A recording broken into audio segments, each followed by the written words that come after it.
समङ्काय शिरोग्रीवं धारयन्नचलं स्थिरः सम्प्रेक्ष्य नासिकाग्रं स्वं दिश च नवलोकयन् प्रशान्तात्मा विगतब्रह्मचारिव्रते स्थितः मनः संयम्य मच्चित्तो युक्तम् आसीत मत्परः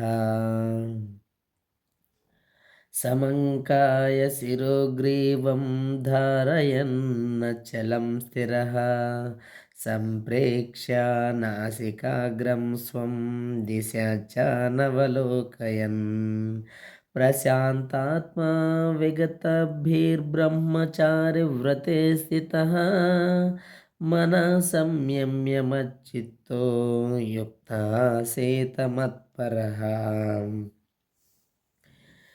శరీరమును మెడను శిరమును చక్కగా సమముగా నిలిపి దృష్టిని నాసికాగ్రముపై కేంద్రీకరించవలెను. ఆ విధముగా కలతనొందునటువంటి నియమిత మనస్సుతో భయమును వీడి బ్రహ్మచర్యమును పాటించుచు యోగి అయినవాడు నన్నే హృదయమునందు ధ్యానించుచు నన్నే జీవిత పరమగతిగా చేసుకొనవలెను. భాష్యము. చతుర్బాహు విష్ణు రూపమైన పరమాత్మగా ప్రతి జీవి హృదయమునందు వసించియున్న శ్రీకృష్ణుని తెలుసుకొనుటే మానవ జన్మ యొక్క ముఖ్య లక్ష్యమై ఉన్నది. హృదయమునందు నిలిచియుండి అట్టి విష్ణు రూపమును శోధించి చూచు నిమిత్తమే యోగము అభ్యసింపబడవలను గాని అన్య ప్రయోజనము కొరకు కాదు. సర్వజీవ హృదయస్థమైన ఆ విష్ణు రూపము శ్రీకృష్ణుని సంపూర్ణ ప్రాతినిధ్య రూపము. అట్టి విష్ణుమూర్తి సాక్షాత్కారము లేదా అనుభవం అన్నది ఉద్దేశము కానప్పుడు మనుజుడొనరించు యోగాభ్యాసము కేవలము బోటక మాత్రమై కాలమును వ్యర్థము చేయుటే కాగలదు. అనగా జీవితపు అంతిమ లక్ష్యము శ్రీకృష్ణ భగవానుడై ఉన్నాడు మరియు హృదయస్థుడైన విష్ణుమూర్తి అనుభూతియే యోగాభ్యాసపు లక్ష్యమై ఉన్నది. ఈ హృదయస్థ విష్ణుమూర్తి సాక్షాత్కారమునకు మనుజుడు సంపూర్ణముగా మైథున జీవనము నుండి విడవవలెను. కనుక అతడు గృహమును విడిచి గతమునందు తెలిపిన రీతిగా ఆసీనుడై ఏకాంతమున జీవింపవలెను. ఒకవైపు మైథున సుఖమును అనుభవించుటచే మరొక వైపు నామమాత్ర యోగ తరగతులందు పాల్గొనట ద్వారా ఎవ్వరునూ యోగులు కాజాలరు. అందులకై మనోనియమములను సర్వవిధ భోగత్యాగమును ఆ సుఖములలో అతి ముఖ్యమైనదైన మైథున సుఖత్యాగమును మనుజుడు అభ్యసింపవలెను. యాజ్ఞవల్క మహర్షి రచించిన బ్రహ్మచర్య నియమములందు ఈ విషయమును గూర్చి ఇట్లు చెప్పబడినది. కర్మణ మనసా వాచ సర్వావస్థాసు సర్వదా సర్వత్ర మైథునత్యాగో బ్రహ్మచర్యం ప్రవక్ష్యతే. అన్ని సమయములలో అన్ని పరిస్థితులలో అన్ని ప్రదేశాలలో మనస వాచ కర్మణ మైథున భోగమును త్యజించుట కొరకే బ్రహ్మచర్య వ్రతము ఉద్దేశింపబడి ఉన్నది. మైథున సుఖమును అనుభవించుచునే సరైన యోగాభ్యాసము ఎవ్వరునూ చేయజాలరు. కనుకనే మైథున సుఖము ధ్యానముండని బాల్యము నుండి బ్రహ్మచర్యము బోధింపబడును. 5 ఏండ్లు సమయమునందే పిల్లలను గురుకులముకు లేదా గురువు వద్దకు పంపించినచో అతడు వారిని చక్కగా బ్రహ్మచార్య రీతిగా శిక్షణను వసగగలడు. ధ్యాన మార్గము, జ్ఞాన మార్గము లేదా భక్తి మార్గము ఏదైనాను సరియే. అట్టి బ్రహ్మచర్యాభ్యాసము లేనిదే ఎవరును వారి యోగమునందు అభివృద్ధిని పొందలేరు.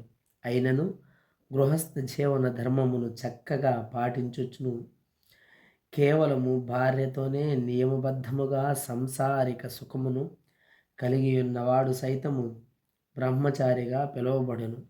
అట్టి నియమిత గృహస్థ బ్రహ్మచారుల భక్తి మార్గమునందు ఆమోదింపబడుదురు.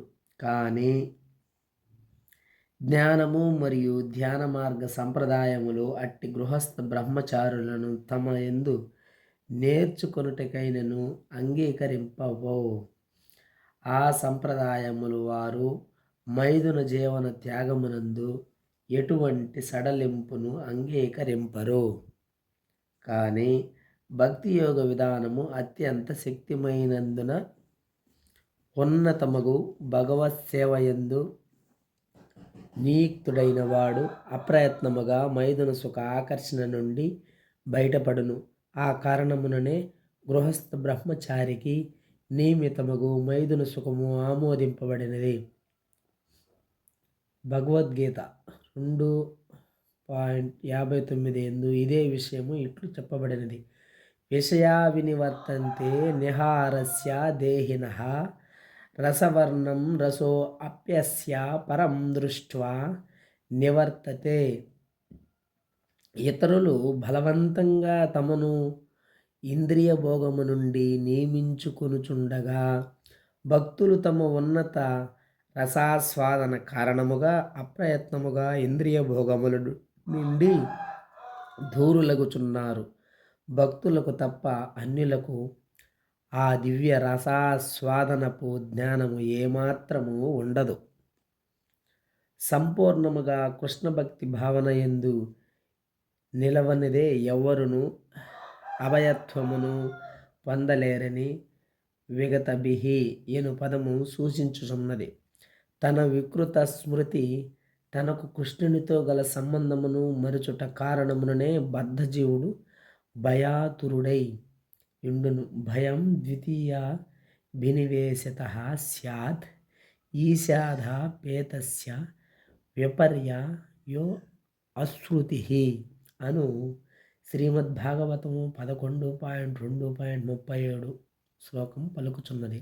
అనగా కృష్ణ భక్తి రసభావనయే భయరాహిత్యమునకు మూలమై ఉన్నది. కనుకనే కృష్ణ భక్తునకు సమగ్రాభ్యాసము సాధ్యమై ఉన్నది. అంతేగాక యోగాభ్యాసపు ముఖ్యోద్దేశము హృదయస్థుడైన పరమాత్ముని దర్శించుటయే గనక యోగులందరిలోనూ అతడు ఉత్తముడగుచున్నాడు. ఇచ్చట తెలుపబడిన యోగ పద్ధతి నియమములు జనాదరణ పొందిన నామమాత్ర యోగ సమాజముల నియమములకు భిన్నములై ఉన్నవి.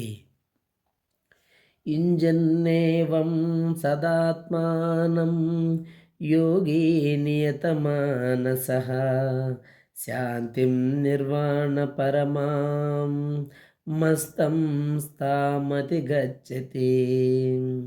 ఇంజన్నేవం సదాత్మానం యోగి నియతమానసః శాంతిం నిర్వాణ పరమాం మస్తం స్థామతి గచ్చతి.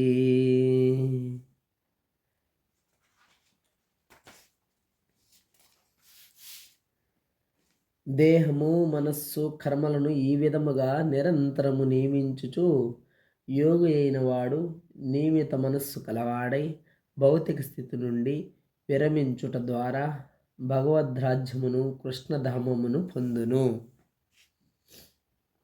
భాష్యము. యోగాభ్యాసపు అంతిమ లక్ష్యము ఇప్పుడు స్పష్టముగా వివరించబడినది. అట్టి యోగాభ్యాసము ఎటువంటి భౌతిక సౌకర్యమును పొందుటకు కొరకు గాక భౌతిక స్థితి నుండి ముక్తిని పొందుటకై ఉద్దేశింపబడినది. యోగము ద్వారా ఆరోగ్య వృద్ధి చేసుకొనుటకు లేదా ఏదేని సిద్ధిని పొందుటకు యత్నించువాడు గీత ప్రకారము యోగి కానేరడు. అలాగుననే భౌతిక స్థితి నుండి విరమణను మనుజుని శూన్యమునందు ప్రవేశింపజేయదు.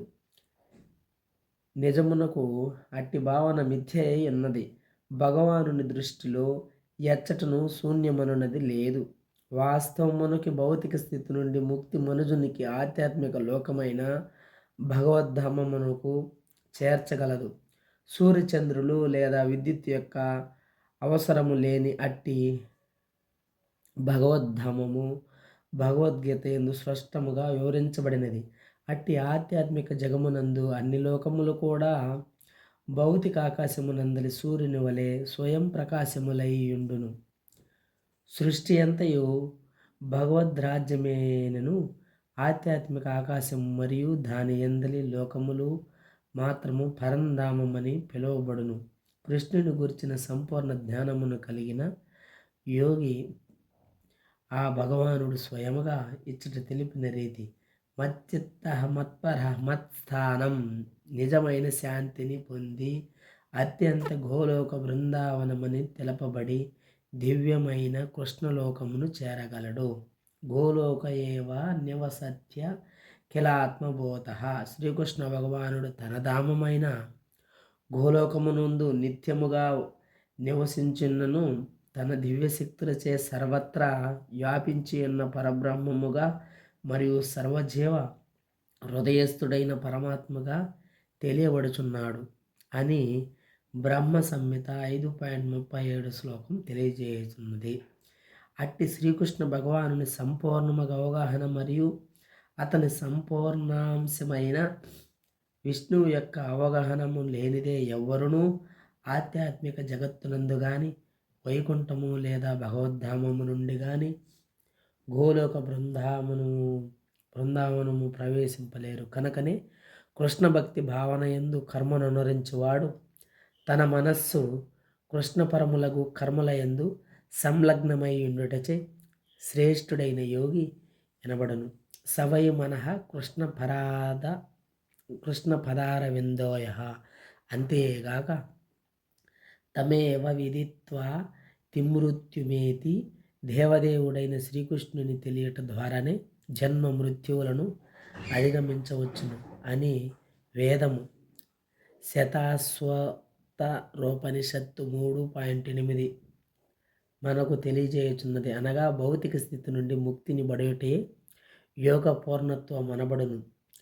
అమాయక ప్రజలను మోసపుచ్చు ఇంద్రియ జాలము కానీ వ్యాయామ ప్రదర్శనము కానీ యోగ పూర్ణత్వము కానేరదు.